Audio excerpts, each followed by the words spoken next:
Assalamualaikum dear students, welcome to my YouTube channel. In today's video, we will going to discuss Braj Kachru's three circle model of English. So without any further ado, let's get started.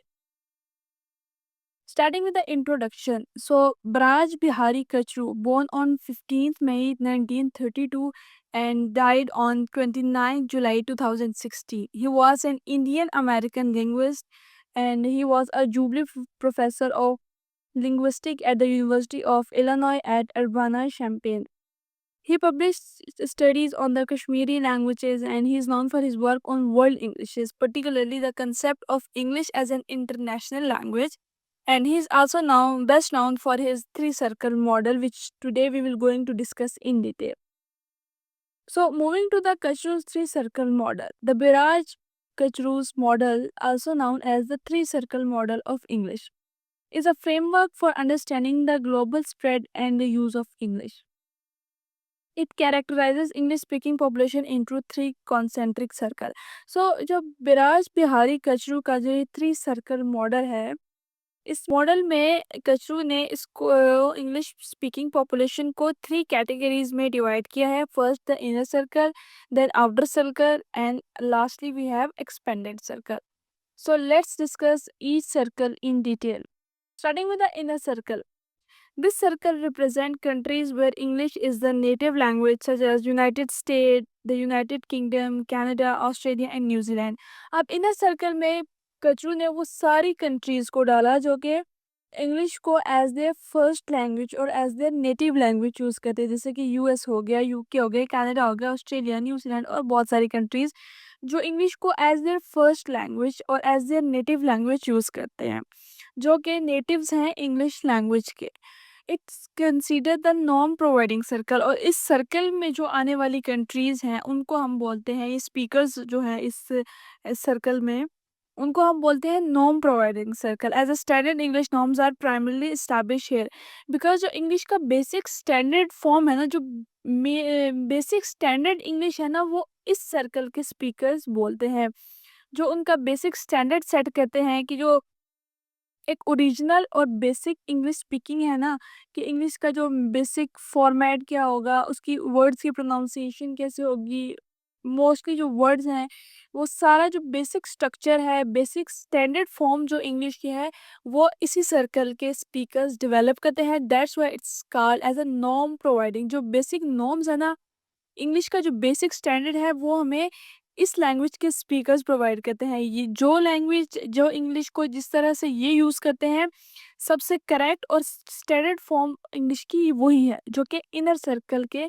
Speakers use करते हैं. Next we have outer circle. This circle includes countries where English has a formal status, often as a second language due to historical ties with the British Empire or other reasons. अब outer circle में हमारे पास वो सारी countries आ जाती हैं जो कि English को या तो फॉर्मल स्टेटस में और या फिर as the second language use करते हैं. इसमें वो सारी कंट्रीज आती हैं जो कि इंग्लिश को अपनी नेटिव लैंग्वेज के साथ यूज़ करते हैं. फॉर एग्जांपल इंडिया हो गया, पाकिस्तान हो गया, नाइजीरिया हो गया, फिलिपाइन हो गया, इसके अलावा सिंगापुर, मलेशिया, कीनिया, ये सारे वो कंट्रीज़ हैं जिसमें जो अपनी नेटिव लैंग्वेज के साथ इंग्लिश को यूज़ करते हैं. एंड मोस्टली इनकी जो फॉर्मल सेटअप्स हैं, लाइक इनके एडमिनिस्ट्रेशन में मोस्टली इंग्लिश यूज़ होती है, इनके एजुकेशन सेटअप में इंग्लिश का यूज़ किया जाता है, ऑफिशियल सेटअप में यूज़ किया जाता है, और ये इंग्लिश को properly as their second language सीखते हैं. प्रॉपर इनके एजुकेशन सेटअप में इंग्लिश का एक along with their native language English एक as a major subject count किया जाता है. They learn English, they speak English, और उनकी जितना भी ऑफिशियल सेटअप है उसमें इंग्लिश को यूज़ किया जाता है.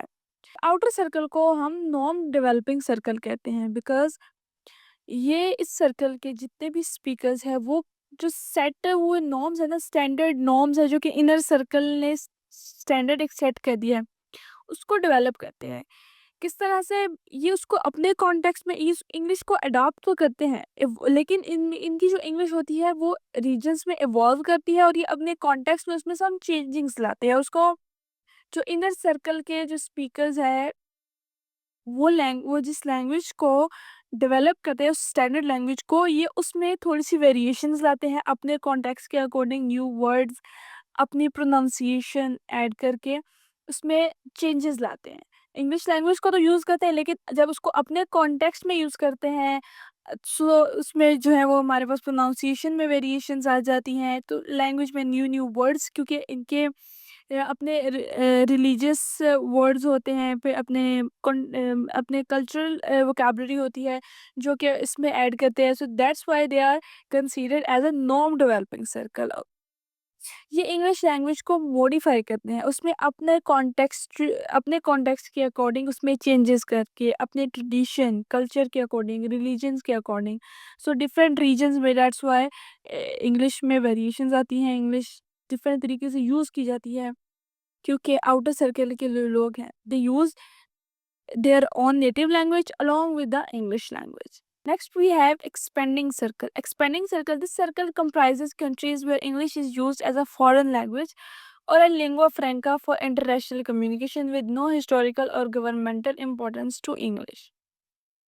इस एक्सपेंडिंग सर्कल में वो सारी कंट्रीज आ जाती हैं जो कि इंग्लिश को just as their foreign language use करते हैं, just for the international communication के लिए यूज़ करते हैं, as a lingua franca use करते हैं। बट एक तो इनका कोई हिस्टोरिकल बैकग्राउंड नहीं होता, इंग्लिश के साथ इंग्लिश पीपल्स के साथ कोई कॉलोनीज नहीं बनी, कोई कॉलोनियलिज्म का बैकग्राउंड नहीं है, जैसे आउटर सर्कल में जो सारी कंट्रीज वो मोस्टली कॉलोनाइज्ड कंट्रीज होती है।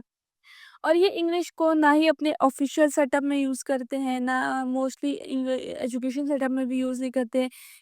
ये normally they don't use English, they use English just for a foreign purpose. जब भी किसी फॉरेन कंट्रीज में जाएंगे तो as a lingua franca English को यूज़ करेंगे किसी इंटरनेशनल कम्युनिकेशन के लिए।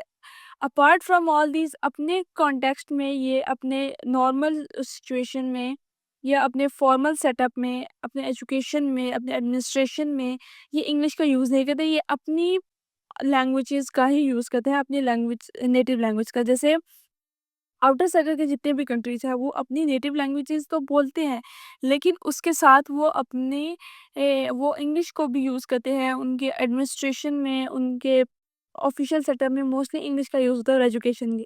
लेकिन एक्सपेंडिंग सर्कल के जितने भी स्पीकर्स हैं वो इंग्लिश को अपने ऑफिशियल सेटअप में या एडमिनिस्ट्रेशन में यूज़ नहीं करते, they just use it for international communication और just use it for foreign language. इसमें जो कंट्रीज़ आती है उसमें चाइना है, रशिया है, इसके अलावा हमारे पास सऊदी अरेबिया आ जाता है और बहुत से कंट्रीज़ हैं। It's consider the non dependent circle. अब इस सर्कल के जो कंट्रीज़ हैं, स्पीकर्स हैं, उनको हम कहते हैं non dependent, as the speaker in this region largely rely on the norms established in the inner and outer circle. अब इनर और आउटर सर्कल के जो स्पीकर्स जो नॉर्म्स इस्टेब्लिश करते हैं इंग्लिश लैंग्वेज के, जो वोकैबुलरी, क्योंकि अपने नॉर्मल सेटअप में तो ये इंग्लिश यूज़ नहीं करते, सो इसकी वजह से ये लैंग्वेज में इतनी वेरिएशंस भी नहीं लाती, अपने वर्ड्स उसमें नहीं ऐड करते, so that's why they are called norm dependent. ये जो इंग्लिश यूज़ करते हैं इट्स टोटली डिपेंड कि उसका जो स्टैंडर्ड या उसका जो नॉर्म्स इस्टेब्लिश किया है इनर सर्कल के स्पीकर ने मोस्टली, एंड देन उसके बाद आउटर सर्कल। इनर सर्कल के स्पीकर्स और आउटर सर्कल के स्पीकर जो नॉर्म जो स्टैंडर्ड सेट करते हैं इंग्लिश का, एक्सपेंडिंग सर्कल के स्पीकर्स उसी नॉर्म्स को, उसी स्टैंडर्ड फॉर्म को फॉलो करते हैं। So that's all about the Kachru's model. If we conclude it, so in conclusion, Braj-Kachru's three circle of model English provide a valuable framework for understanding the global spread and diverse use of English. It highlights the complex dynamic English language use from native speaker countries to those where it's a second language or a foreign language. सो बिराज कचरू का ये जो three circle model है, इसमें उसने एक बहुत valuable framework दिया है जिसमें हम इंग्लिश का जो पूरी दुनिया में स्प्रेड है उसमें जो डिफरेंट डाइवर्सिटीज़ हैं कि इंग्लिश को यूज़ करने की, कि कोई इसको as a first language use करे, कोई इसको as a second use language use, कोई उसको just for the foreign purpose use करे या इंटरनेशनल कम्युनिकेशन के लिए यूज़ करे। So Kushru, through his model, he makes the differences. उसने इन चीज़ों को डिफरेंट करके अलग अलग से हाईलाइट कर दिया है और इस कॉम्प्लेक्स और डायनामिक इंग्लिश लैंग्वेज यूज़ को बहुत सिंपली एक उसकी एक कह सकते हैं ग्राफिकल रिप्रेजेंटेशन हमें दे दी है। आपका जो इंग्लिश का जो कॉम्प्लेक्स और डायनामिक यूज़ था ना, डिफरेंट वेज के स्पीकर्स उसको नेटिव उसको कैसे यूज़ करे, सेकंड लैंग्वेज वाले कैसे यूज़ करे, फॉरेन लैंग्वेज, उस सब को बहुत ही सिंपल वे में और बहुत ही इफेक्टिव वे में हमें पोर्ट्रेट किया है। सो that's all about Baraj Kachru's three-circle model. If you have any confusion, any query, you can ask in comment box. Thank you so much for your attention. Allah Hafiz.